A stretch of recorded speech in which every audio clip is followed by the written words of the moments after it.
ओम शांति। आज 12 मार्च 1988 बाप दादा के अव्यक्त रूप के चले हुए मधुर महावाक्यों पर मनन और चिंतन करेंगे। आज की मुरली का विषय है 3 प्रकार का स्नेह तथा दिल के स्नेही बच्चों की विशेषताएं। सुनते हैं। सर्व संबंधों का अनुभव कराने वाले दिव्य बुद्धि, बेहद बुद्धि के दाता बाप दादा अपने दिल के स्नेही बच्चों प्रति बोले। आज बाप दादा अपनी स्नेही, सहयोगी और शक्तिशाली ऐसे तीनों विशेषताओं से संपन्न बच्चों को देख रहे हैं। तीनों विशेषताएं जिसमें समान हैं, वही विशेष आत्माओं में नंबर 1 आत्मा है। स्नेह भी हो और सदा हर कार्य में सहयोगी भी हो, साथ साथ शक्तिशाली भी हो। स्नेही तो सभी हैं, लेकिन स्नेह में एक है दिल का स्नेह, दूसरा है समय प्रमाण मतलब का स्नेह, और तीसरा है मजबूरी के समय का स्नेह। इस मुरली में बाबा ने एक तो ये बताया है कि बच्चों में 3 विशेषताएं होनी चाहिए। एक तो स्नेह, दूसरा सहयोग, तीसरा शक्ति। तो तीनों बराबर होनी चाहिए, क्योंकि हम जानते हैं दुनिया के अंदर भी कि किसी को ज़्यादा स्नेह दे दो तो वो बिगड़ जाता है, लाड प्यार में आ जाता है। किसी को ज़्यादा शक्ति प्रयोग कर लो तो उसमें अंदर ताकत नहीं होती उसको सहन करने की। तो जैसे भोजन बनाया जाता है, उसमें पानी भी डाला जाता है, नीचे अग्नि भी होती है, तो बैलेंस किया जाता है। तो तीनों चीज़ों का समानता होनी चाहिए। फिर बाबा ने ये तीनों की समानता होगी तो नंबर 1 गिने जाएंगे, क्योंकि ये मुरली जिसका टाइटल स्नेह है, 3 प्रकार का स्नेह, तो इसमें फिर बाबा ने स्नेह के ऊपर ज़्यादा डिस्क्राइब किया है। अब जो लास्ट कहा कि स्नेह जो होता है, क्योंकि सारी मुरली स्नेह पर है, 3 प्रकार का होता है।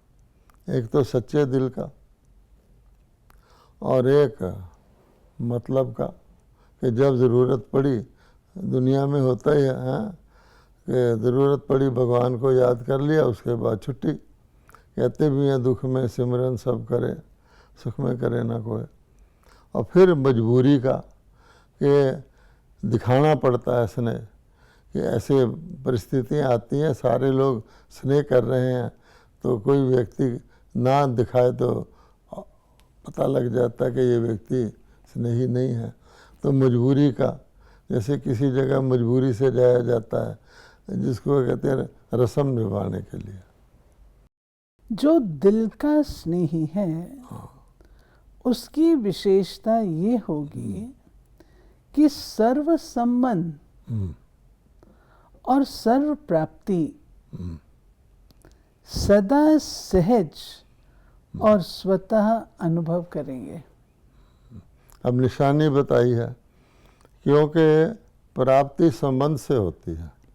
अब भगवान कहते हैं कि हर तरह की प्राप्ति चाहिए हर व्यक्ति को, कोई एक प्राप्ति भी नहीं होगी तो पूरी नहीं होगी। तो हर तरह की प्राप्ति के लिए हर तरह का संबंध चाहिए। अब सच्चे दिल से हर तरह के संबंध का स्नेही बनना, अर्थात जैसे को कहा गया है, तुम्हें माता च पिता तुम्हें बंधु च सखा, गीता के फर्स्ट पेज पर ही लिखा हुआ कि माता पिता बंधु सखा स्वामी सब कुछ तुम ही हो। तो सारे संबंध से निभाएंगे तो सच्चे दिल वाला ये निभा सकता। एक संबंध की अनुभूति की भी कमी नहीं। जैसा समय वैसे संबंध के स्नेह के भिन्न भिन्न अनुभव करने वाले, समय को जानने वाले और समय प्रमाण संबंध को भी जानने वाले होंगे। ये फिर बाबा ने उसकी और गहराई बताई है कि संबंध तो सर्व होने चाहिए, लेकिन जैसा समय वैसा संबंध। इसका मतलब हुआ कि समय की पहचान भी होनी चाहिए। आगे बाबा ने स्पष्ट भी किया है कि जिस समय जिस प्रकार का संबंध ज़रूरत है वो हो। ऐसा ना हो कि समय कहे ऐसा संबंध चाहिए, उस समय किसी दूसरे संबंध का ख्याल करें। नहीं, तो इसमें समय की पहचान भी चाहिए। जैसे मुरली के टाइम पर बाबा से फ्रेंड का संबंध। आगे बाबा ने यही एग्जाम्पल दिया है कि शिक्षक के तौर पे बाबा पढ़ा रहा है, तो उस समय आपको शिक्षक और विद्यार्थी का संबंध चाहिए। उस वक्त तक सखा का संबंध ले लो, ठीक नहीं बैठता। ये नई बात समझ में आई।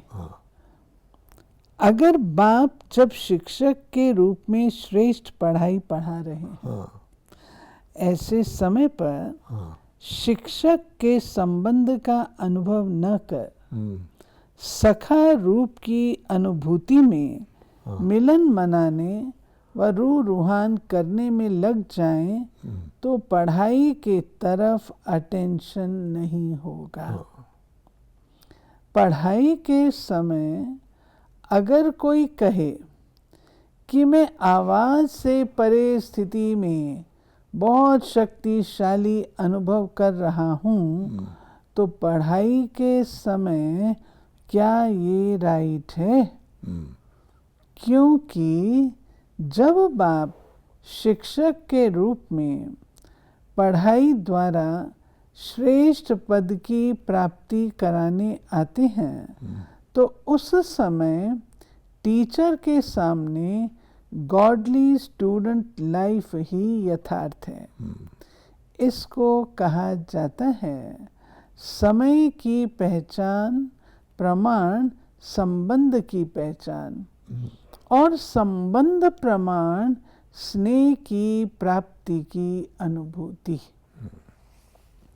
यही बुद्धि को एक्सरसाइज कराओ, जो जैसा चाहे जिस समय चाहे वैसे स्वरूप और स्थिति में स्थित हो सके।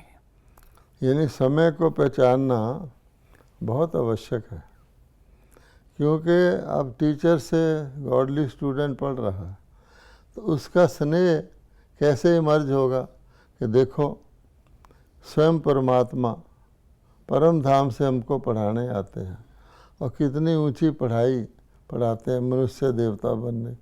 तो इस संबंध से स्नेह हमारा कितना कल्याण कर रहे हैं होगा ना।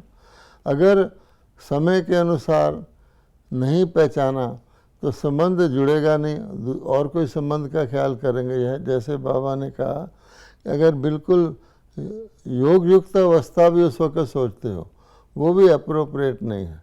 योग युक्त अवस्था का समय दूसरा। जैसे कोई शरीर में भारी है, बोझ है, तो अपने शरीर को सहज जैसे चाहे वैसे मोल्ड नहीं कर सकेंगे।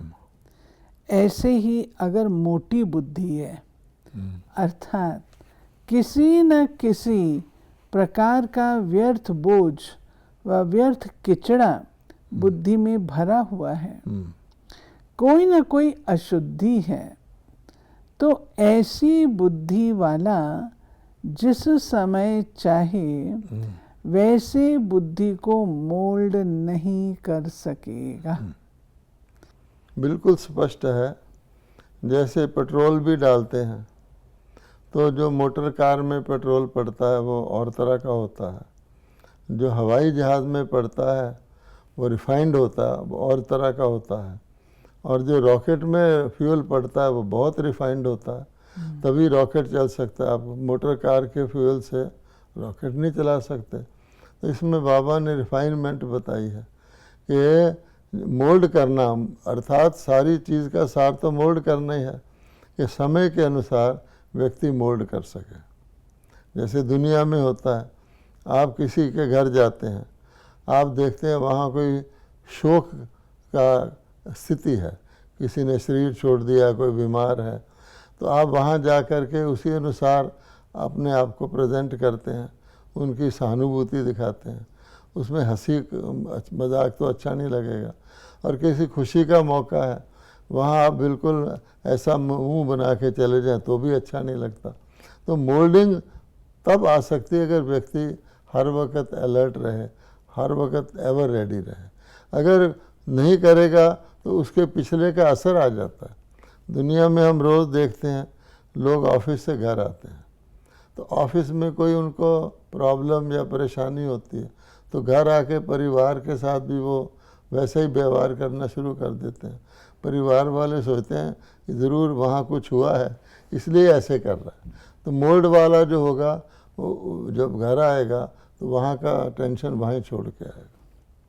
बाबा कहते हैं इसलिए बहुत स्वच्छ, हाँ, महीन अर्थात अति सूक्ष्म बुद्धि, दिव्य बुद्धि, बेहद की बुद्धि, विशाल बुद्धि चाहिए। देखिए बाबा ने बुद्धि को कितने क्वालिफिकेशन दिए हैं। ये चारों कैरेक्टरिस्टिक बहुत ज़रूरी है, इसको दोबारा पढ़ें। स्वच्छ महीन हाँ, अर्थात अति सूक्ष्म बुद्धि, हाँ, दिव्य बुद्धि, बेहद की बुद्धि और विशाल बुद्धि। ऐसी बुद्धि वाले ही सर्व संबंध का अनुभव, जिस समय जैसा संबंध वैसे स्वयं के स्वरूप का अनुभव कर सकेंगे।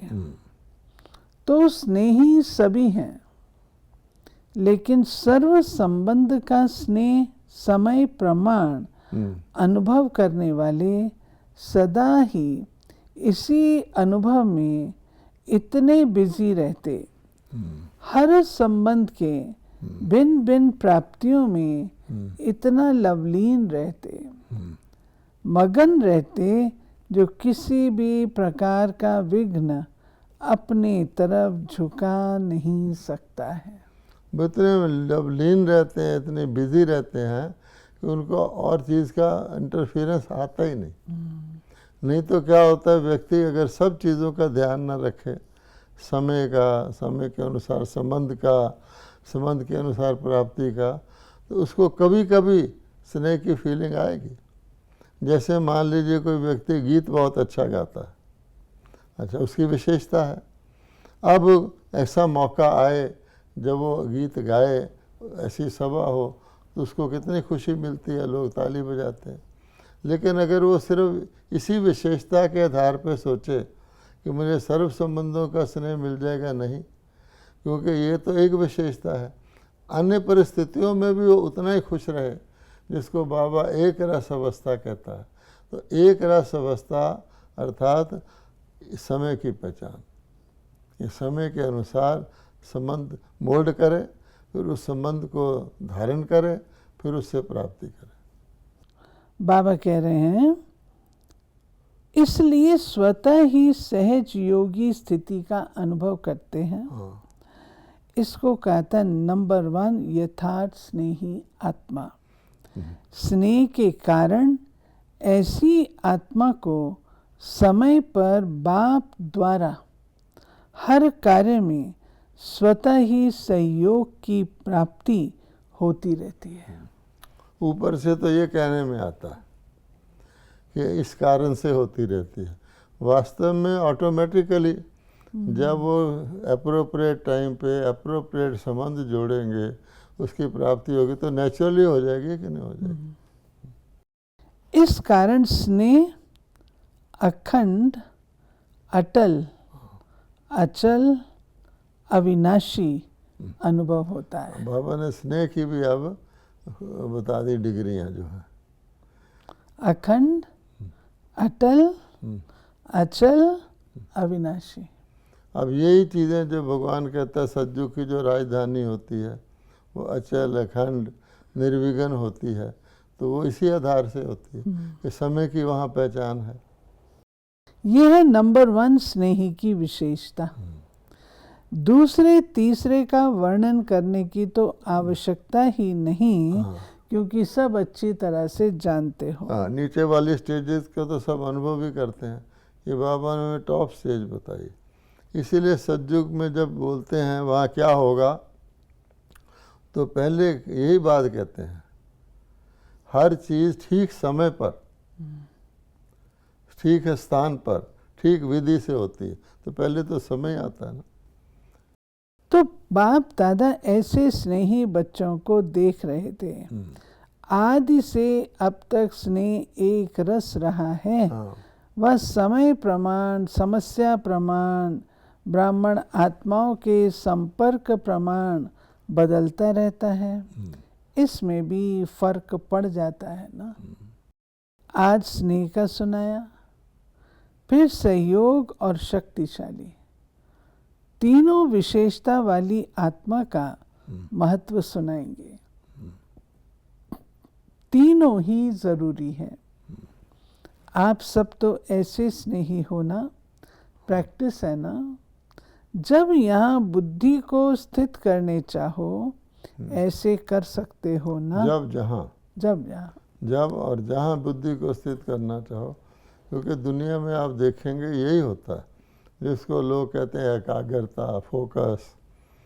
तो करना जब चाहते हैं उस वक़्त इधर उधर होता रहता है। पहले सोचेंगे हमने स्थित करना है, क्योंकि वो हर वक़्त का अभ्यास नहीं है। तब बाबा कहता है कि तब हो सकता है अगर आप हर समय के अनुसार अपने संबंध को पहचान करके से नहीं बनो। अगर सोचो कि और समय तो हम लापरवाह रहें, संबंध कुछ हो कर कुछ रहे हों, रात को सोने का समय है उस समय बातें करते रहें, सुबह उठने का समय है तो आलस महसूस करें, तो ये 100% तब हो सकता है जब एक्यूरेट हम समय के अनुसार काम करें। क्योंकि ये सारी बात बाबा इसलिए बता रहा है कि सारे कल्प के अंदर एक ऐसा समय है थोड़ा सा जिसमें आप अनगिनत प्राप्ति कर सकते हैं, जिसको संगम युग कहते हैं। है थोड़ा सा, लेकिन उसमें ऐसे प्राप्ति नहीं है कि जितना किया उतना पाया, जैसा किया ना, अनगिनत भगवान कराता है। उस समय की पहचान को बताने के लिए बाबा कह रहे हर वक्त की पहचान आपको होनी चाहिए। कंट्रोलिंग पावर है ना। रूलिंग पावर तब आती है जब पहले कंट्रोलिंग पावर हो। अब बाबा ने इसको, ये जो बात कही, इसको कंट्रोलिंग पावर से जोड़ा कि अगर मैं अपने मन को, जैसे बाबा कह रहा है, जब चाहे जहाँ चाहे लगा सकूं, तो कंट्रोलिंग पावर है ना। और इसके आधार पर ही रूलिंग पावर होगी। अगर मैं नहीं लगा सकता तो फिर मुझे किसी को कुछ कहना है तो मैं चाहता हूँ उसको कहना, झिझकूँगा कि भाई कहूँ कह ना कहूँ, क्योंकि कंट्रोलिंग पावर नहीं है तो रूलिंग पावर नहीं आएगी। जो स्वयं को कंट्रोल नहीं कर सकता वो राज्य को क्या कंट्रोल करेगा। इसलिए स्वयं को कंट्रोल में चलाने की शक्ति का अभ्यास अभी से चाहिए। अब देखिए इससे दो शब्द निकले, कहते हैं हम controlling power, ruling power. Controlling अपने ऊपर होती है, रूलिंग दूसरे के ऊपर होती है। इसलिए जब तक हम अपने ऊपर राज नहीं करते तो दूसरे के ऊपर नहीं कर सकते। इसलिए स्वयं को कंट्रोल में चलाने की शक्ति का अभ्यास अभी से चाहिए। तब राज अधिकारी बनेंगे। समझा? ये बाबा कह रहे हैं। बात है, देखो संगम युग पर कितना भी संख्या के बंधन में बांधे लेकिन बंध सकते हो। हाँ, संख्या से ज़्यादा आ जाते हैं, समय को, संख्या को जिस शरीर का आधार लेते हैं उसको देख उसी विधि से चलना पड़ता है। फिर बाबा ने फरिश्ते के बारे में बताया, फरिश्ता कितने में पहुंचेगा और साकार शरीरधारी कितने में पहुंचेगा, बहुत अंतर है। ब्रह्मा बाप भी सूक्ष्म शरीरधारी बन कितनी तीव्र गति से चारों ओर सेवा कर रहे हैं, वही ब्रह्मा साकार शरीरधारी रहे और अब सूक्ष्म शरीरधारी बन कितना तीव्र गति से आगे बढ़ और बढ़ा रहे हैं। सूक्ष्म शरीर की गति, देखिए इसमें बाबा ने दो बातें कही है। एक तो संख्या ज़्यादा आई हुई है, बाबा बोल रहे हैं, तो बाबा कहते हैं कि इसमें भी सूक्ष्म विधि अपनानी पड़ती है। स्थूल में तो एक एक से मिलेंगे तो टाइम नहीं रहेगा। फिर उसी को आगे बाबा ने कहा है कि सूक्ष्म शरीर, कि देखो स्थूल शरीर में आपको कितने मेहनत लगती है कहीं आने जाने की। ब्रह्मा बाबा जब साकार शरीर में थे तो कितने लोगों से मिल पाते थे, अब सूक्ष्म हो गए तो सूक्ष्म में तो बहुत आसानी से सबको मिल सकते हैं। लेकिन अब ये जो बात तीसरी बाबा कह रहा है ये बहुत नोट करने की है कि सूक्ष्म शरीर की गति इस दुनिया के जितने भी यंत्र हैं उससे तेज है। और उसका बाबा ने बहुत गहरा अर्थ बताया है कि आप एक ही समय पर सूक्ष्म शरीरधारी ब्रह्मा या कोई भी एक ही समय पर अनेकों को अनुभव करा सकता है, और वो लगेगा ये मेरे साथ था, वो लगेगा ये मेरे, ये बहुत गौर से पढ़ने का है।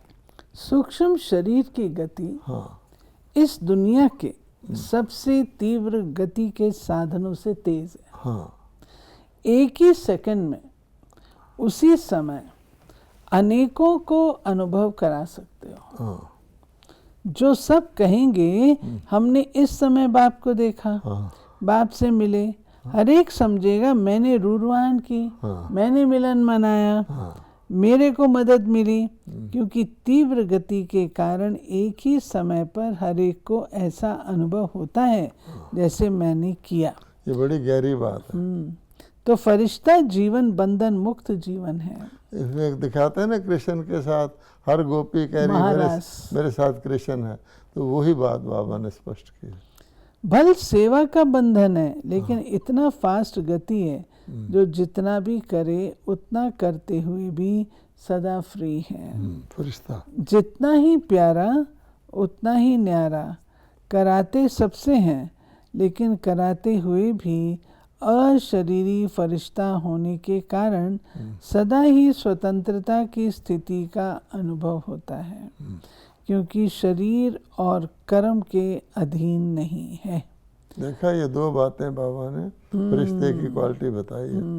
फरिश्ता शरीर के अधीन नहीं होता और कर्म के अधीन नहीं होता। आप लोगों को भी अनुभव है, जब फरिश्ते स्थिति से कोई कार्य करते हो तो बंधन मुक्त अर्थात हल्कापन अनुभव करते हो। और जो है ही फरिश्ता, लोक भी वह तो शरीर भी वह, तो क्या अनुभव होता होगा जान सकते हो ना। बाबा कहता आप भी जब फरिश्ते स्थिति के करते हो तो हल्का, जो है ही फरिश्ता वो तो फिर सदा ही हल्का होगा। अच्छा, चारों ओर के सर्व दिल के स्नेही बच्चों को, सदा दिव्य विशाल बेहद बुद्धिमान बच्चों को, सदा ब्रह्मा बाप समान फरिश्ता स्थिति का अनुभव की तीव्र गति से सेवा में, स्व उन्नति में सफलता को प्राप्त करने वाले, सदा सहयोगी बन बाप के सहयोग का अधिकार अनुभव करने वाले ऐसे विशेष आत्माओं को, समान बनने वाली महान आत्माओं को बाप दादा का याद, प्यार और नमस्ते।